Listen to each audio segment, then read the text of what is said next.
Hello friends on YouTube. My name's Maggie. Today is Tuesday, April 11th. I thought I would show you some things that I've been doing over the past 5 or 6 days or so. So let's get started. I wanted to show you how you can plant green onions in your garden from store-bought green onions.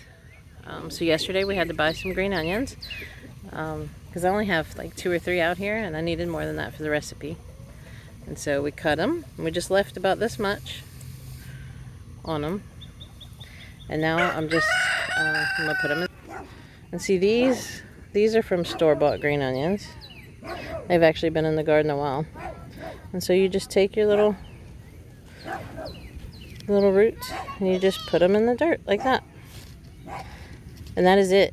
That is all there is to it. And you can put them pretty close together and they will grow just like that. Easy peasy. And you can get and you can just keep harvesting them. You can just cut them like right there and they'll just keep growing. Now this is 5 days after I put these in the ground. Well, not this one. This one got trampled, but these are the ones I put in the ground that were from green onions we had bought at the store. And look how much growth there is in just 5 days. I have a little ladybug friend in the garden today. I wanted to show y'all this. So I had this Roma tomato and it had broke. And so I just stuck the top right next to it just to see what would happen. And it's been a couple of weeks. And the bottom part, I don't think that's going to do anything. But I wanted to see the top part. I believe the top part's going to have root of its own. And so I wanted to show y'all that just because an accident happens, it does not mean that all is lost. Oh yeah, look. Can you see those?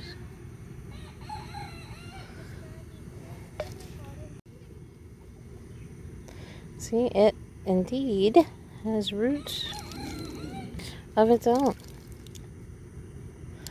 And so I feel pretty confident now that I can put this in the ground and it'll grow, and I will still have my Roma tomato plant.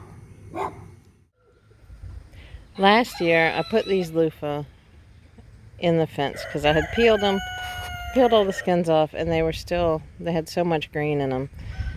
And when I did, I realized that the bugs, I guess they're stink bugs or leaf-footed bugs, whatever they were, they flocked to these loofah instead of my tomatoes, my eggplants.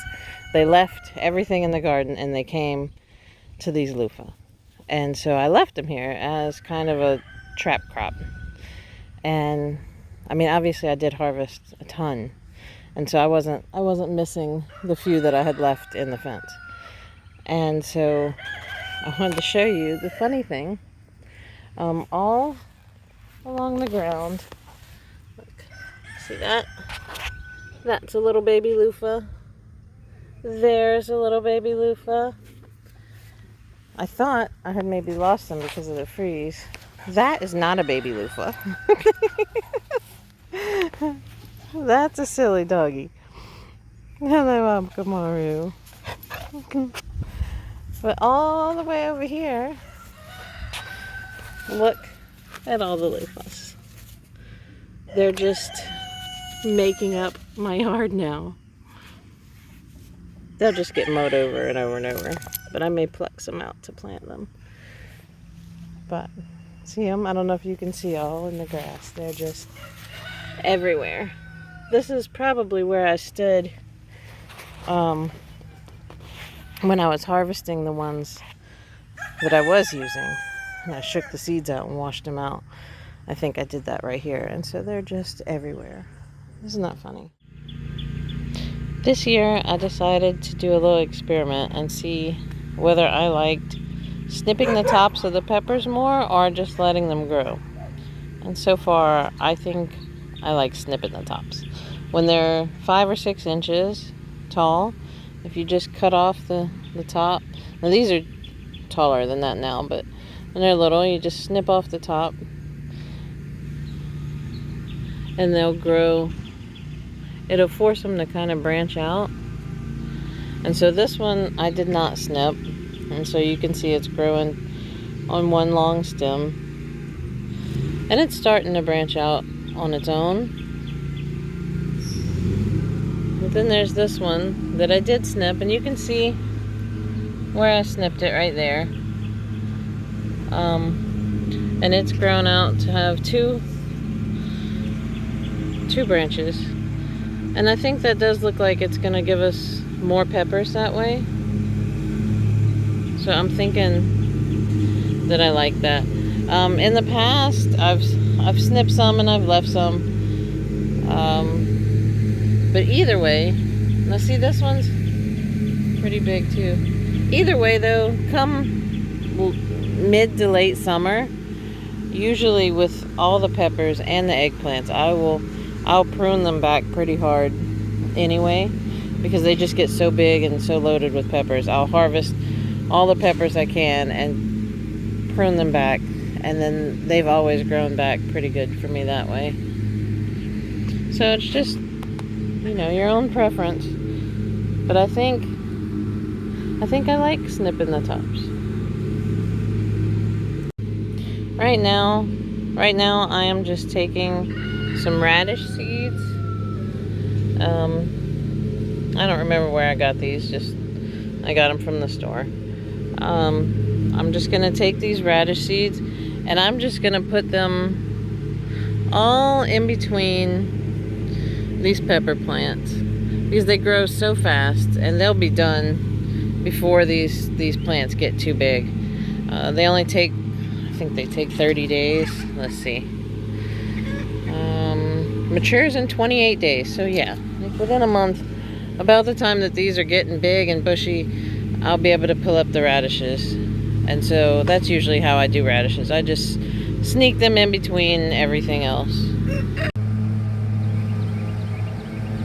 I'd also say, if you think you don't like radishes, but you've never tried them cooked, you've only ever had them like raw in a salad, don't count them out yet, because I spent my whole life thinking that I didn't like radishes. And then a friend told me that she cooked them in stew and she roasted them. She just basically cooked them like potatoes. And it is true. They make a great potato substitute. I throw them in our stews, and the kids eat them like as if they were little small potatoes. And I will chop them up and put them in a pan and roast them with seasonings, like with carrots and celery. And all of that, I guess, spiciness that you get from them raw, it goes away when you cook them, and they're really good. So if you haven't tried them cooked, grow some, try them. It only takes a month to grow them, and it's like this pack of seeds was $1.79. I mean, you're not losing a whole lot. So I recommend trying them. And I did plant the bean seeds, bush green beans, all in front of all the tomatoes. And over there by the peppers, in between, a little more than the first half, I put radish seeds. And every few days or once a week or so, I will slowly add more radishes in between here and there, so that hopefully we can harvest them as long as possible until it just gets too hot for them. And I've been working on reclaiming at least a small portion of the flower bed. My original idea for this was that it would be like a pollinator garden. It's so overgrown now, but I'm trying a little at a time. The main focus is always getting the food planted, but this year I was determined to at least get a few flowers. So that's it, just a little update to show y'all what I've done the past few days. Hopefully I'll give y'all a tour of what things are looking like closer to the weekend. See you later.